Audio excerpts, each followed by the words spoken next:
সোনার দ্বীপের জলদস্যু। অনেক বছর আগের কথা।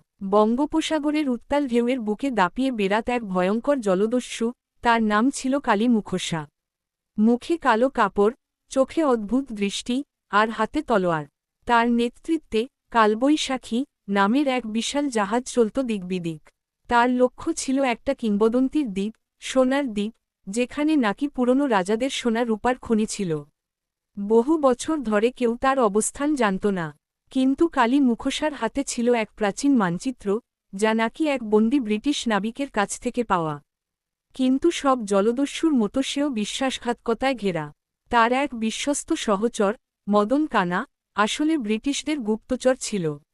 সে কালী মুখোশার বিশ্বাস অর্জন করে তাকে বিপদে ফেলতে চায়। ঘটনা মোড় নেয় যখন তারা পৌঁছে যায় সোনার দ্বীপে।